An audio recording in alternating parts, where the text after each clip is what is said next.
ये जश्न महज एक फैसले का नहीं है, ये आंसू महज खुशी के नहीं हैं। ये जश्न और ये आंसू दोनों ही दरअसल उस साजिश की नाकामी पर हैं जिस पर एनआईए की स्पेशल कोर्ट ने मोहर लगाई है। महाराष्ट्र का मालेगांव ब्लास्ट तो सबके जहन में ही होगा, फिर तो जहन में ये भी होगा कि कैसे अफरा तफरी में तत्कालीन महाराष्ट्र सरकार ने साध्वी प्रज्ञा समेत 7 लोगों को इसका आरोपी बनाया था। लेकिन 17 सालों के इंतजार के बाद आखिरकार एनआईए स्पेशल कोर्ट ने साध्वी प्रज्ञा समेत 7 आरोपियों को बरी कर दिया है।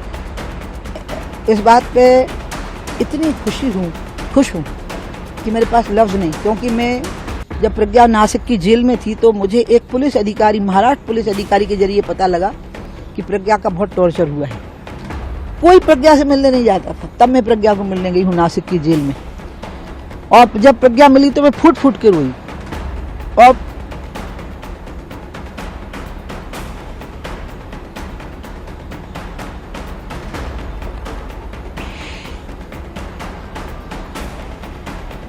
मैं उसके लिए कुछ लिए भी नहीं गई, वो मेरे लिए माला रखे हुए थी। भगवान राम के समय में त्रेता युग था और ये कलयुग है, तो कलिकाल में समय तो अवश्य ज़्यादा लगा, परंतु सच उस समय भी जीता था और सच इस समय भी जीता है। आज भी सत्य की ही जीत हुई है और साध्वी जी सत्य के साथ थी, इसलिए साध्वी जी की विजय हुई। साध्वी प्रज्ञा के साथ पुलिस हिरासत में हुई जातियों को बताते हुए उमा भारती भी अपने आंसुओं को रोक नहीं पाई। मालेगांव मामले में 7 आरोपी ट्रायल का सामना कर रहे थे। साध्वी प्रज्ञा ठाकुर बरी, कर्नल रिटायर्ड प्रसाद पुरोहित बरी, रमेश उपाध्याय बरी, अजय राहिरकर बरी, सुधाकर चतुर्वेदी बरी, समीर कुलकर्णी बरी, सुधाकर धर द्विवेदी बरी।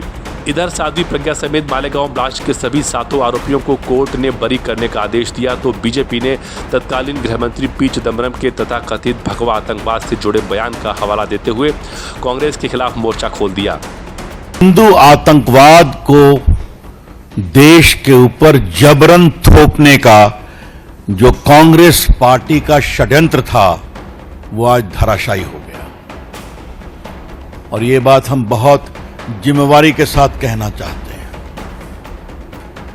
मालेगांव ब्लास्ट मामले में जो कोर्ट का फैसला आया है उस पूरे में स्पष्ट रूप से कहा गया है, जो बातें अभी तक आई हैं, किसी भी एक्यूज के खिलाफ कोई पर्याप्त सबूत नहीं है। प्रज्ञा ठाकुर एक बहुत अच्छी साध्वी, नेत्री, एमपी, उनको कहा गया था उनकी मोटरसाइकिल से बम लाया गया था।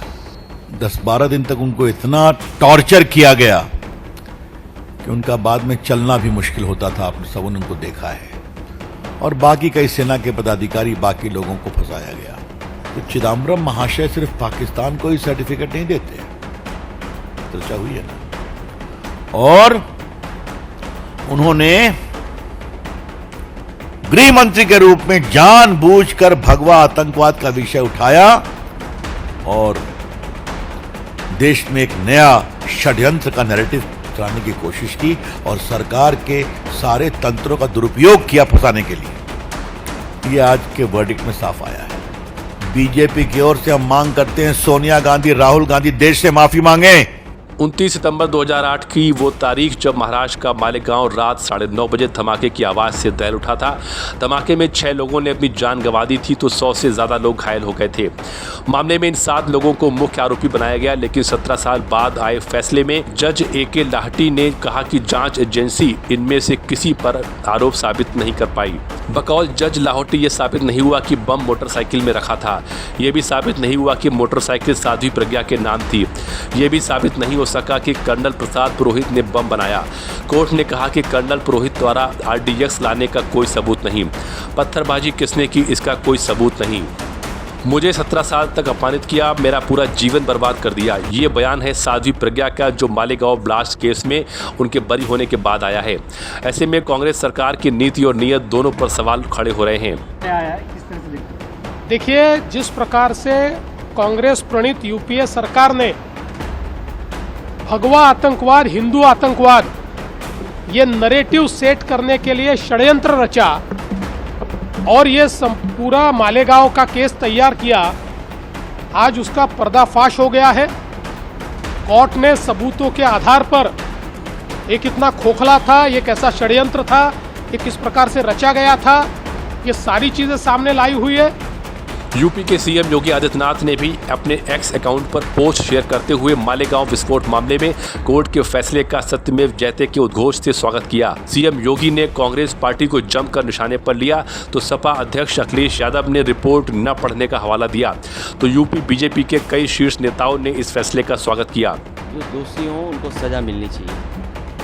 आम जनभावना यही है देश की कि जो आरोपी हैं, जो जिन्होंने इतनी बड़ी घटना की है, उनको सज़ा मिलनी चाहिए। रिपोर्ट मेरी जानकारी में नहीं है, मैं डिटेल में रिपोर्ट नहीं पढ़ी है मैंने। यूपीए गवर्नमेंट का ये जो नैरेटिव था हिंदू आतंकवाद, इसको सत्य साबित करने के लिए जो भगवाधारी साध्वी प्रज्ञा जी थी और तमाम और लोग थे जो सनातनी प्रवृत्ति के थे, उनको उन्होंने झूठे आरोपों में डाल दिया। आज सिद्ध हो गया कि हिंदू आतंकवाद नाम की चीज नहीं होती। इतिहास में दुनिया में पहला धर्म एक ऐसा है जिसने कभी किसी दूसरे धर्म का अनादर नहीं किया।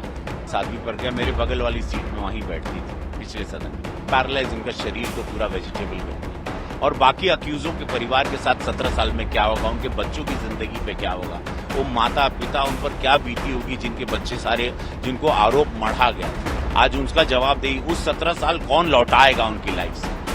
तो कांग्रेस की जितने आला कमान जो नेता रहे जिन्होंने भगवा आतंकी शब्द दिया गया, उनको जवाब देना है। इस केस का फैसला बीते 8 मई को ही आने वाला था, लेकिन कोर्ट ने इसे 31 जुलाई तक के लिए सुरक्षित रख लिया था।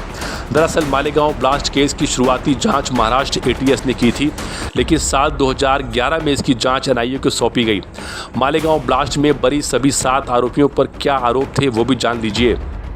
साध्वी प्रज्ञा सिंह ठाकुर धमाके के लिए एक व्यक्ति देने की, colonel retired Prasad Purohit RDX की व्यवस्था की, हथियार खरीदने में मदद की, major retired Ramesh Upadhyay planning की बैठकों में शामिल रहे, अजय राहिरकर हथियार खरीदने के लिए दूसरों को पैसे दिए, सुधाकर धर द्विवेदी बम लगाने वालों से संपर्क करवाया, समीर कुलकर्णी प्रचार और लोगों को जोड़ने का काम करते थे, सुधाकर चतुर्वेदी इनके घर में बम बनाए गए थे।